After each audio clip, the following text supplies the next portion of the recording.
Assalamualaikum warahmatullahi wabarakatuh. Halo teman-teman, perkenalkan nama saya Irmin Danabodama, NIM 22132576, kelas reguler 1A, Prodi D3 Reka Medis. Pada video kali ini, saya akan menjelaskan tugas anatomi fisiologi yaitu sistem pencernaan yang dibimbing oleh Bapak Henry Didiharto. Proses pencernaan manusia. Secara umum, proses pencernaan terdiri atas dua jenis, yaitu proses pencernaan mekanis dan kimiawi. Proses pencernaan mekanis merupakan proses pencernaan makanan yang dilakukan dengan gerakan-gerakan seperti mengunyah, menelan, memompa, menghancurkan, dan meremas makanan.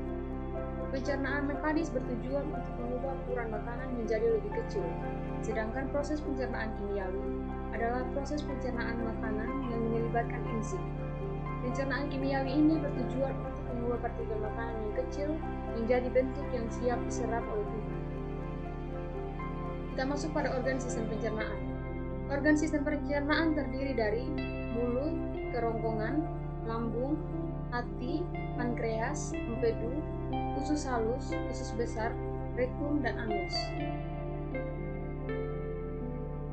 Kita masuk pada organ sistem pencernaan yang pertama yaitu mulut. Bagian mulut merupakan langkah pertama dalam sistem pencernaan manusia. Proses pencernaan di saat kita mengambil gigitan pertama pada makanan disebut juga pencernaan secara mekanik.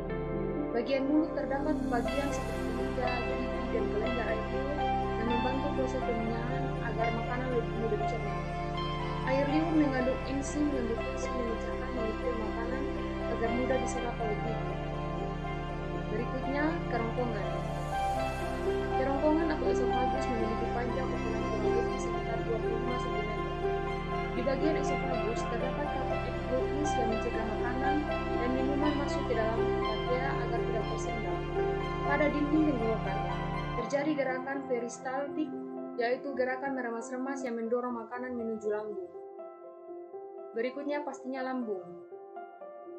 Lambung merupakan organ berbentuk seperti kantong yang terdiri dari dinding berotot.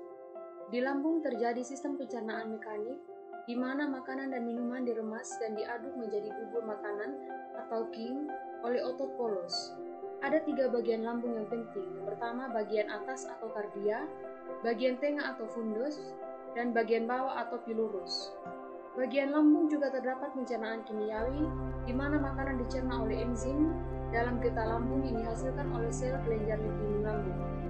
Getah lambung terdiri dari pepsin, renin, asam klorida atau HCl, dan lipase gastrik. Yang keempat, kita masuk pada hati, pankreas, dan empedu. Hati adalah organ pelengkap dalam sistem pencernaan karena akan membentuk cairan empedu yang diperlukan dalam proses pencernaan lemak. Empedu tersebut lalu akan ditampung di kantung empedu sebelum digunakan di usus halus. Kantung empedu berfungsi untuk menyalurkan empedu ke usus halus. Hati merupakan organ yang akan menghasilkan empedu. Pankreas berfungsi untuk memproduksi enzim pencernaan guna mencerna karbohidrat, protein, dan lemak di usus halus. Selain itu, pankreas juga menghasilkan senyawa bikarbonat yang akan menetralkan makanan dari lambung yang sifatnya asam sehingga tidak melukai di usus halus. Yang kelima, usus halus. Usus halus merupakan sistem pencernaan manusia terpanjang dengan panjang 630 cm sampai 760 cm. Penyerapan nutrisi paling banyak terjadi pada saluran pencernaan ini. Usus halus terdiri dari 3 bagian penting pencernaan makanan, yaitu duodenum atau usus 12 jari, jejunum atau usus kosong, ileum atau usus penyerapan. Yang keenam, usus besar. Usus besar adalah organ pencernaan yang mengelilingi seluruh rongga perut. Organ yang disebut juga dengan kolon memanjang dari septum, kantung yang menghubungkan ileum atau ujung usus kecil dengan kolon sampai ke anus. Usus besar merupakan bagian dari sistem pencernaan tubuh manusia. Organ ini memiliki peran penting untuk penyempurnaan proses pencernaan makanan. Kolon terdiri dari 4 lapisan, yaitu lapisan mukosa, lapisan submukosa, lapisan muscularis propria, dan lapisan serosa. Zat makanan yang sudah dicerna akan disimpan di rektum dan dieliminasikan melalui kanalis anal ke anus melalui gerakan peristaltik.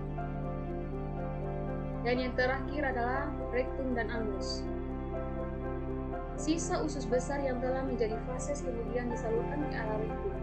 Rektum adalah bagian akhir dari usus besar yang berfungsi sebagai tempat penampungan fases sementara sebelum dikeluarkan dari tubuh.